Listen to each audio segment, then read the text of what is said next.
जी जनाब, once again welcome back after a break. और इस वक्त आप सब जानते हैं कि मौसम में तब्दीली आना शुरू हो गई है और इस जो तब्दीली है इसके अंदर बहुत सारी मुख्तलिफ़ किस्म की एलर्जीज़ भी सामने हमें नज़र आती हैं। घर में चाहे बड़ा हो बच्चा हो, कोई ना कोई इन तरह की एलर्जीज़ में मुब्तला हो जाता है। तो आज थोड़ा सा हम इन चीज़ों को फोकस करने लगे हैं। हमारे साथ ENT स्पेशलिस्ट मौजूद हैं, उनसे हम बहुत मुख्तलिफ़ चीज़ों को लेकर डिस्कस करेंगे, चाहे वो बच्चों के हवाले से है या बड़ों के हवाले से।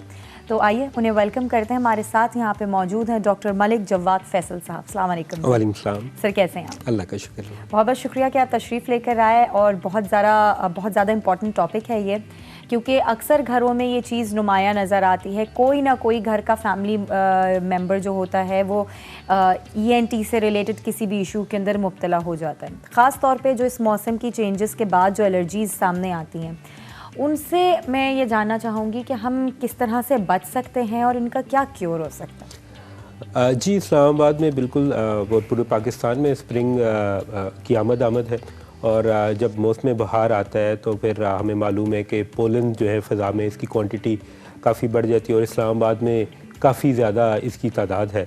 तो उसमें यूँ है कि पोलन से बचने का एक आसान तरीका ये है कि अगर हम अपने नाक के अंदर ओलिव ऑयल या पेट्रोलियम जेली जो आम वेज़लिन होती है ये हर 3-4 घंटे बाद लगा लें तो एक लेयर बन जाएगी आर्टिफिशियल आपके नाक की झिल्ली और एक्सटर्नल एनवायरनमेंट के दरमियान। अच्छा, ये बच्चों के लिए भी सेफ है? जी बिल्कुल, ये सेफ़ है, ये नेचुरल है, ये एक रेमेडी है, it is not a treatment. अच्छा। तो मास्क बहुत सारे लोग, खैर कोरोना ने तो हमें सिखा दिया है लेकिन मास्क को कैरी करना ज़रा डिफ़िकल्ट है और डिफरेंट है। तो आसान जो एक इसका टोटका हो सकता है इसकी रिप्लेसमेंट वो नाक के अंदर ओलिव ऑयल या पेट्रोलियम जेली का लगाना है। हर 3-4 घंटे बाद लगा लें, एक आर्टिफिशियल लेयर बन जाती है और this is a barrier between the allergens and your nasal mucosa. कोई डस्ट पार्टिकल या कोई भी चीज़ जाने से पहले वो रुकावट बन जाएगी जी, वो इंट्रैप कर लेगी और आपकी नाक की झिल्ली पे नहीं लगेगी। अगर झिल्ली पे नहीं लगेगी तो एलर्जिक रिएक्शन स्टार्ट नहीं होगा। सही। अच्छा, अक्सर बच्चों के साथ भी बड़ी मुख्तलिफ किस्म की एलर्जी सामने नज़र आती है, क्योंकि ज़ाहिर है बच्चों का जो रूटीन होता है वो बाहर भी खेल रहे होते हैं, कभी मिट्टी में भी खेल रहे होते हैं, गंदी चीज़ों को भी हाथ लगाते हैं, दैन फिर वो मुंह की तरफ बेसाख्ता हाथ चला जाता है। तो उनसे जो उभरने वाली जो एलर्जीज़ होती हैं या जो उनके इश्यूज़ होते हैं बच्चों के, वो किस तरह के हो सकते हैं? देखिए, अमूमन बच्चों में जो एलर्जीज़ हैं वो ज़्यादा प्रोनाउंस्ड होती हैं। अगर किसी बच्चे को एलर्जी है, स्पेशली एनवायरमेंटल फैक्टर से है और वो उनके वालिदैन को पता लग जाता है, क्योंकि बड़ी जल्दी बड़े बंदे वो सिम्टम्स को मास्क भी कर सकते हैं, उसको टॉलरेट भी कर सकते हैं। तो एक ख़ास हद तक अगर क्लिनिकल पिक्चर नहीं आती तो वो उसको एक्सप्लोर इतनी जल्दी होता नहीं है। बच्चों में ये जो उनका इम्यूनिटी लेवल है वो फौरी तौर पे पता चल जाता है कि उनको एलर्जी है। और ऐसे बच्चों को जिनको एलर्जी है वो उनके वालिदैन भी ख्याल करते हैं, बच्चों को भी समझाया जाता है। अमूमन बच्चे ज़्यादा बेहतर रिस्पॉन्ड करते हैं, they are very good patients, क्योंकि वो प्रिकॉशन को भी अडॉप्ट कर लेते हैं, वो दवाई भी इस्तेमाल कर लेते हैं। तो उन्हीं बच्चों में अमूमन उनके वालिदैन को भी यही प्रिकॉशन है। बच्चों में तो वैक्सीनेशन जो है एलर्जी की वो हो नहीं सकती है, तो उसके लिए जो प्रिकॉशनरी मेजर्स हैं वो यही हैं जो मैंने आपको बताया कि एनवायरमेंटल फैक्टर से बचा जाए, प्लस इम्यूनिटी बूस्ट करनी है, जिसमें आपके एंटीऑक्सीडेंट्स हैं, ग्रीन कहवा है, आपके नेचुरल प्रोडक्ट्स हैं, जितने भी फ्रूट्स हैं, वेजिटेबल्स हैं, यखनियाँ हैं, ड्राई फ्रूट्स हैं, ये सारी चीज़ें जो आपकी बॉडी की इम्यूनिटी को बढ़ाते हैं, स्ट्रॉन्ग करते हैं, तो ये आपको एलर्जी से बचने में किसी हद तक मदद दे सकते हैं। सही। अच्छा, एक और चीज़ होती है, एक तो बहरापन अगर हम बात करें जो पैदाइशी होता है वो नेचुरली होता है। कुछ लोगों के अंदर ऐसी भी एक आदत होती है कि जो कभी जैसे कान साफ़ कर रहे हैं तो कोई उन्होंने कॉटन बड का इस्तेमाल कर लिया, कभी हेयर पिन्स भी लोग या मुख्तलिफ़ किस्म की जो पॉइंटेड चीज़ें होती हैं इसका इस्तेमाल कर रहे होते हैं, उसके बाद बड़ा नुमाया हो जाता है कि उनको सुनने में इश्यूज़ आते हैं, बहरापन उनका शुरू हो जाता है होना। तो उसको किस तरह से कम किया जा सकता है या वो ट्रीट हो सकता है? एक तो मैं सबसे पहले बताता चलूँ कि जो कॉटन बड है ये बराए मेहरबानी तमाम घर वालों के लिए एक हदायत है कि प्लीज़ ये ना ख़रीदें, ना रखें, ना ख़रीदें, इसको नहीं इस्तेमाल करना चाहिए। कान साफ़ करने का कोई भी टूल इस्तेमाल नहीं करना चाहिए। अमूमन कान में जो मैल बनती है ये नेचुरली बनती है, ये आपकी प्रोटेक्शन के लिए और ये नेचुरली निकल जाती है। जब आप कॉटन बड इस्तेमाल करते हैं तो आप नेचुरल तरीके से जो सफाई होती है उसमें रुकावट डालते हैं, आप मैल को दोबारा पुश कर देते हैं कान के अंदर। तो लिहाजा उन लोगों में मैल ज़्यादा बनती है या ज़्यादा एक्यूमुलेट होती है जो कॉटन बड का फ्रीक्वेंट यूज़ करते हैं। लेकिन एक बात है कि ये जो कॉटन बड का इस्तेमाल वो करते हैं, अक्सर लोगों के कान में बड़ी खारिश होना शुरू हो जाती है, इचिंग शुरू हो जाती है, तो शायद उससे इरिटेट होकर इस नतीजे पे पहुंचते हैं। मैं अब ये कहना चाह रहा हूँ कि जब कॉटन बड यूज़ करेंगे, एक तो आपने मैल को पुश कर दिया, दूसरा आप पर्दा फाड़ सकते हैं, और तीसरा जो इम्पॉर्टेंट काम करते हैं, कान की स्किन में छोटे छोटे हेयर लाइक स्ट्रक्चर्स हैं जो कि मैल को बीट आउट करते हैं बाहर। जब आप जो कॉटन बड का यूज़ करते हैं, एक तो आप उस हेयर लाइक स्ट्रक्चर्स को घिसा देते हैं, अच्छा। दूसरा आप कान की जिल्द में अब्रेयन कर सकते हैं, यानी कि खराश कर सकते हैं। तो आप तो कान के अंदर इरिटेशन को खुद इनिशिएट कर रहे हैं। तो दूसरी, और ये देखें, कॉटन बड अगर इसका इलाज होता तो मेरा ख्याल है हर ENT स्पेशलिस्ट वो उनके टेबल पे पड़ी होती है, जो बंदा कान की खारिश के साथ आता है उसको 2 कॉटन बड देते हैं, लेकिन ऐसा नहीं है। इसको बिल्कुल इस्तेमाल नहीं करना चाहिए। दूसरी बात जो आपने कहा कि बहरापन, पैदाइशी बहरा होते हैं, देखिए पैदाइशी बहरापन बहुत कम है। बहुत सारे लोग ऊंचा सुनते हैं, ये वक्त पे हम डिटेक्ट नहीं करते, और हम जो बंदा रीस्टोर हो सकता है उसको परमानेंट बहरा बना देते हैं। मेरी रिक्वेस्ट है कि जब दिमाग में एक हेयरिंग सेंटर है, एक स्पीच सेंटर है, अगर स्पीच सेंटर 7 साल की उम्र तक इस्तेमाल नहीं होगा, वो डीजनरेट कर जाएगा, ख़त्म हो जाएगा। अच्छा। तो लिहाजा जिन बच्चों में 2 साल के बाद भी बच्चे आपकी बात पे मतलब बोलना नहीं सीखा, कुछ अल्फाज नहीं बोलते, या 6 माह बाद भी वो आपके आवाज़ की तरफ उनकी आंखें नहीं मुड़ती, सर नहीं मोड़ के देखते, प्लीज़ उनको एवेलुएट करवाएं। अच्छा। कई मरतबा ये होता है कि कान सुनते तो हैं लेकिन ऊंचा सुनते हैं, अपनी फुल कैपेसिटी से 10% 20% भी सुन रहे हो, तो उनको उस वक्त हेयरिंग डिवाइसेस अगर लगा दी जाए तो हम उसकी नॉर्मल स्पीच डेवलपमेंट कर सकते हैं। अगर 6 साल 7 साल तक हम उसको यूज़ नहीं करेंगे और स्पीच एरिया डीजनरेट कर जाए, तो फिर उसके बाद कोई हेयरिंग एड, कोई कोक्लियर इम्प्लांट, किसी चीज़ की हेल्प नहीं ले सकते। हमारे पास अमूमन बच्चे आते हैं 13-13, 14-14 साल के, और 18-18 साल की लड़कियां, और वालिदैन इंतज़ार कर रहे होते हैं, जी किसी ने कहा था बड़ा होगा तो बोलना शुरू कर देगा। देखिए ये बहुत गलत है, ये हम इग्नोरेंस को जो है ना वो थोड़ा सा एड्रेस करना चाहिए।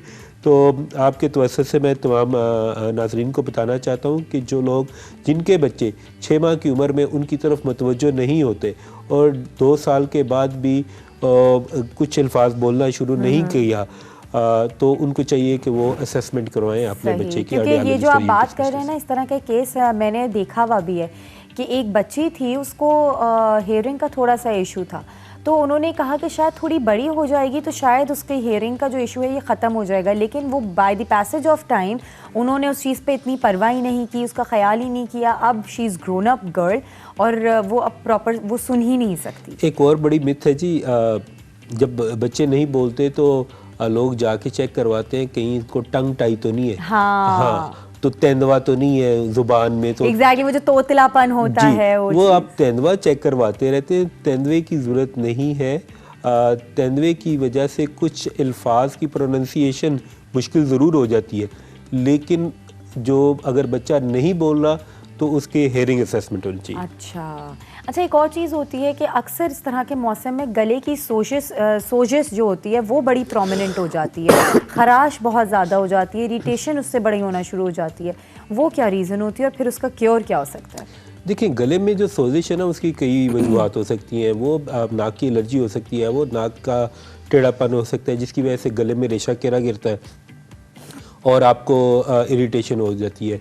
ये लोगों में तेज़ाबियत हो सकती है, खुराक की नाली की तेज़ाबियत है, गले में तेज़ाब आता है और से सोजिश हो गई। वो फिर इन्वायरमेंटल फैक्टर्स हैं, वो फिर फूड फैक्टर्स हैं कि आप खा जो रहे हैं चीज़ वो इरिटेंट तो नहीं है, बहुत ज़्यादा ठंडी तो नहीं है, बहुत ज़्यादा तुर्श तो नहीं है, बहुत ज़्यादा गर्म तो नहीं है, उसने तो कोई फैक्टर नहीं। तो ये इसके मुख्तलिफ फैक्टर्स हो सकते हैं, लेकिन आप सारों को जो है ख़ुद से मैं आवाम से ये जो है एक रिक्वेस्ट करना चाहूँगा कि प्लीज़ बराए मेहरबानी ख़ुद से दवाइयाँ शुरू ना करें, ना एंटीबायोटिक्स ना पेन किलर्स, किसी से मशवरा ले लें, क्योंकि गले की सोजिश कई वजूहत से हो सकती है। ये हमेशा बैक्टीरिया हमरावर नहीं होता कि आप एंटीबायोटिक शुरू करें। एग्जैक्टली और वही वाली बात है कि डॉक्टर की जो गाइडेंस होगी वो ज़्यादा अप्रोप्रिएट होगी, वो आपको प्रॉपर चीज़ बता सकेंगे, कोई मेडिकेशन होगी या किसी चीज़ से अवॉइडेंस हासिल करनी होगी तो वो आपको पता चल जाएगी।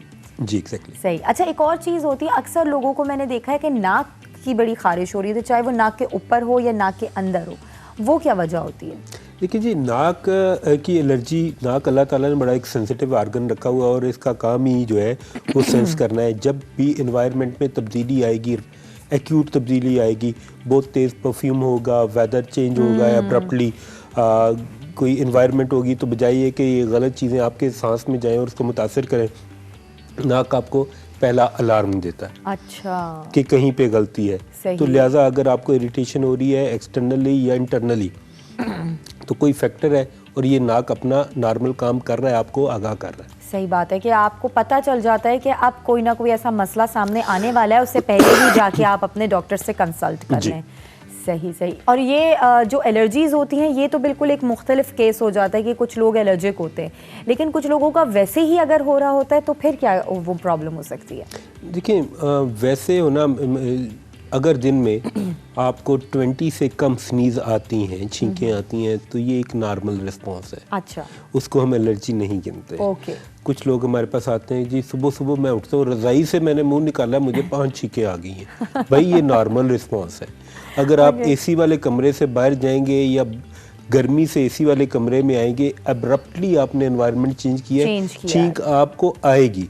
आप अगर कमरे से बाहर धूप में निकलेंगे, छींक आपको आएगी, ये नॉर्मल रिस्पॉन्स है। ये अडॉप्टेशन मेथड है, तो इसमें नथिंग, इतने परेशान होने की ज़रूरत नहीं है। अच्छा, अक्सर बच्चों में भी ये चीज़ देखी जाती है कि वैसे तो वो चीख पुकार कर रहे हों या कुछ हो तो उनको नॉइजेस इतनी बुरी नहीं लग रही होती हैं, लेकिन कभी जैसे गाड़ी में तेज़ म्यूज़िक हो गई या घर के अंदर टीवी बहुत ज़्यादा तेज़ चल रहा है या कोई बहुत ज़्यादा ऊंचा बोल रहा है, तो बच्चे अक्सर कान पे हाथ रख लेते हैं और कहते हैं कि जी हल्की आवाज़ में बात करो या कम आवाज़ कर दो टीवी की। वो क्या वजह होती है? देखिए, बच्चों के कान बड़े सेंसिटिव होते हैं। जब भी उनको नॉइज़ ट्रॉमा आप देंगे, वो इसको रिस्पॉन्ड करेंगे, वो कानों के आगे शील्डिंग करेंगे और आपको बताएंगे कि आवाज़ को आहिस्ता करना है। इसके अलावा अगर कान के पर्दे के पीछे कोई रेशा हो या कान में मैल हो तो भी बच्चे इस तरह बिहेव कर सकते हैं। तो दो चीज़ें, अगर बच्चा इस तरह कानों पे हाथ रख रहा है तो या तो आपकी आवाज़ तेज़ है, और अगर आवाज़ तेज़ नहीं है फिर बच्चे को आपको ENT स्पेशलिस्ट को चेक करवाना है। यहाँ पे मैं एक बात करता चाहूँ कि जो लोग हैंड फ्री यूज़ करते हैं और फुल आवाज़ में वो जो भी उनका म्यूज़िक चल रहा होता है, देखिए हैंड फ्री जो है वो इसलिए बनी है कि लोग ना सुने, सिर्फ आप सुने। उसको मीडियम आवाज़ पे रखना चाहिए, फुल आवाज़ में बिल्कुल नहीं रखना। ये आपको परमानेंट हेयरिंग लॉस करती है। अच्छा। इसी तरह हम शादियों पे जाते हैं, कंसर्ट्स पे जाते हैं और वो फुल आवाज़ में जो डीजे होता है वो अक्सर ट्रेंड नहीं होते और उनको पता नहीं है किस आवाज़ इंटेंसिटी में चलाना है और वो चला रहे होते हैं। तो अगर आप ज़्यादा देर तक 15 मिनट या उससे ज़्यादा कंटिन्यूस हाई फ्रीक्वेंसी की आवाज़ सुनते हैं तो ये आपके हेयरिंग को कहीं ना कहीं मुतासिर कर रही होती है, डैमेज कर रही होती है। और हमें तो इस चीज़ का अंदाज़ा ही नहीं होता। हम तो समझते हैं कि जितनी तेज़ आवाज़ हम सुनेंगे उतनी ज़्यादा हम इंजॉय करेंगे उस चीज़ को। देखिए इसमें गलती है ना, अगर आपने आवाज़ तेज़ करनी है तो हमारे यहाँ सिस्टम ये है कि आपने स्टेज पे ऊंची आवाज़ स्पीकर लगा दी और आवाज़ बढ़ा दी ताकि एंड तक ऊंची आवाज़ जाए। इसका ये तरीका नहीं है। आप आवाज़ को डिस्ट्रीब्यूट करें, ना कि उसका वॉल्यूम। स्पीकर्स आगे पीछे इस तरह से वो लगाएं और लेकिन उसकी इंटेंसिटी जो है वो रिकमेंडेड लेवल से ज़्यादा नहीं करनी चाहिए। अच्छा सर, एक और बहुत ज़्यादा इम्पोर्टेंट टॉपिक, जाहिर सी बात है कोविड चल रहा है और अब तो अल्लाह का शुक्र है वैक्सीन भी आ गई है, लेकिन वैक्सीन का ये है कि सबसे पहले पैरामेडिकल स्टाफ की तरफ आएगी, उनको लगेगी, लेकिन फिर भी जो मिसकंसेप्शंस हैं वो बन रहे हैं। लोगों के दिमागों में अलग अलग से कॉन्सेप्ट्स आ रहे हैं कि नहीं जी ये लगानी नहीं चाहिए, इससे फलाना कुछ और मसला हो जाएगा, कुछ और रिएक्शन हो जाएगा, साइड इफ़ेक्ट्स हैं। तो ज़रा इसके बारे में क्लियर हमें बताइएगा कि क्या इसकी ओरिजिनल जो सूरत हाल है वो क्या है? देखिए, अभी वैक्सीन महदूद तादाद में पाकिस्तान पहुंची है, तो लिहाजा सिर्फ मेडिकल स्टाफ को पहले लग रही है, उसके बाद एल्डरली को लगेगी, उसके बाद एज़ पर पॉलिसी लगेगी। लेकिन प्राइवेट वेंडर्स जो हैं वो भी अमूमन महीने डेढ़ तक जो है उनकी वैक्सीन अवेलेबल हो जाएगी। वैक्सीन के बारे में बहुत ज़्यादा मिथ्स हैं। लोग कहते हैं कि अगर इस्तेमाल करेंगे तो इसमें कुछ चिप डाली हुई है उन्होंने, वो आपकी जेनेटिक इंजीनियरिंग हो जाएगी और जो है आप इनह्यूमेन हरकतें करेंगे, इनफर्टिलिटी करती है। ये बहुत ज़्यादा मिथ्स हैं। मैं लोगों को बताता चलूँ क्योंकि ये जो वैक्सीन ज़्यादातर बनी है ये सारी मैसेंजर आरएनए बेस्ड है और आरएनए जो है वो इंसानी डीएनए को बिल्कुल तब्दील नहीं कर सकता। अच्छा। वैक्सीन्स का तरीका ये है, वैक्सीन्स की दो किस्में होती हैं, या तो वो proteins already pre form proteins हैं, वो आपके जिस्म में इंजेक्ट करते हैं जो कि लड़ती हैं एक्सटर्नल पैथोजन से, या आप मैसेंजर आरएनए जो कि आपके डीएनए को सिर्फ मैसेज भेजता है कि आपने ये वाली प्रोटीन बनानी है जो इस डिज़ीज़ के अगेंस्ट काम करेगी। अच्छा। तो ये मैसेंजर आरएनए ये एक ज़्यादा बेहतर तरीका है और इसमें बिल्कुल इंसानी डीएनए चेंज नहीं होगा, बिल्कुल ये इनफर्टिलिटी नहीं करती हैं, कोई ऐसी इंफॉर्मेशन नहीं है WHO की गाइडलाइंस में, और इसमें कोई चिप नहीं डाली हुई है। ये इंतहाई मज़ाक़ ख़ेज़ बातें हैं जो लोगों ने बग़ैर तहकीक के कर दी हैं। वैक्सीन ज़रूर लगाएं, लगानी चाहिए। लगाने के 2 हफ़्ते के बाद जो है इम्यूनिटी बिल्ड होना शुरू हो जाती है और अमूमन जो वैक्सीन आ रही है इसकी 2 डोज लगेगी 1 से 1.5 माह के गैप के बाद। और जो आपकी पहले एक्सपोजर अगर किसी बंदे को हो गया और वो उसका ख्याल है कि अगर दूसरे चौथे दिन वो वैक्सीन लगा ले तो वो सेफ़ हो जाएगा, ऐसी बात नहीं। अगर एक्सपोजर है तो आपने करंटीन पीरियड जो है वो पूरा करना है और उसके बाद वैक्सीन लगानी, और वैक्सीन लगाने के फ़ौरन बाद आप सेफ नहीं होंगे। हर चीज़ में थोड़ा सा टाइम लगता है, एकदम से तो मैजिक तो हो ही नहीं जाता किसी भी चीज़ में। तो 2 वीक से बाद इम्यूनिटी डेवलप होना शुरू होगी। और वही वाली बात कि अभी तक तो किसी नॉर्मल किसी ने लगाई ही नहीं है, ये तो सिर्फ अभी डॉक्टर्स की हद तक पहुंची है। तो डॉक्टर्स जब इस चीज़ को कह रहे हैं कि इसका कोई ऐसा साइड इफ़ेक्ट नहीं है, कोई ऐसी प्रॉब्लम्स क्रिएट नहीं होंगी, तो पता नहीं मेरे ख्याल से लोगों के इस तरह की कॉन्सेप्ट्स क्यों हैं। देखिए जी, कॉन्सेप्ट मैं खुद डॉक्टर हूँ तो शायद मैं अपनी प्रोफेशन की एडवोकेसी भी करता चलूँ। लोगों ने तो ये भी बोला था कि $1 मिलेंगे इनको अज़ा बेचने के लिए।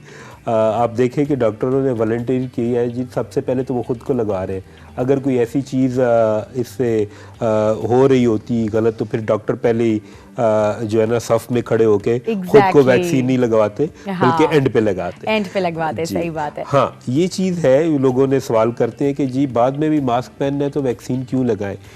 आप अभी क्योंकि देखिए टाइम बहुत कम हुआ है और अभी ये कंप्लीट स्टडी नहीं हो सकी कि आप जो है महफूज, तो आप बीमारी से महफूज होते हैं, लेकिन वायरस आपके पास आता है कि नहीं, ये अभी ये वायरस ही जानता है। ये वायरस ही जानता है। ये अभी लार्जर टाइम चाहिए स्टडी के लिए, और दूसरा आप स्प्रेड कर सकेंगे कि नहीं ये भी कंफर्म नहीं है। दिस इज़ वाई कि आप वैक्सीन लगाने के बाद भी सोशल डिस्टेंसिंग को मेंटेन करेंगे कम से कम तब तक जब तक सारों को वैक्सीन नहीं लग जाए। अच्छा, कोविड से एक और चीज़ मैं आपसे पूछना चाहूँगी कि अभी जिस तरह से हम एलर्जीज़ के हवाले से बात कर रहे थे और मौसम की चेंजेस के बाद जो भी नज़ला, ज़ुकाम, खांसी, फ्लू, बुखार, ये अमूमन आम चीज़ें हैं और यही सारे जो अलामातें हैं ये कोविड की हैं। तो आप क्या समझते हैं कि लोगों को, ज़ाहिर है सबको पता है अवेयरनेस किस तरह से करनी है और अब मेरे ख्याल से डिफरेंसेस भी पता चलना शुरू हो गए, लेकिन मैं चाहूँगी कि आप भी थोड़ा सा लोगों को इस चीज़ के बारे में गाइड करें कि कोविड का जो ख़तरा है वो किस हद पे शुरू होता है और नॉर्मल खांसी या बुखार या फ्लू उससे घबरा के आप ये ना समझना शुरू कर दें कि मेरे ख्याल से हमें कोविड हो गया है और इस तरह की चीज़। एक तो कोविड की एक से ज़्यादा स्ट्रेन्स हैं, डिपेंड करता है कि आपकी इम्यूनिटी सिस्टम लेवल कितना है और स्ट्रेन कौन सी है जिसने इफेक्ट किया है।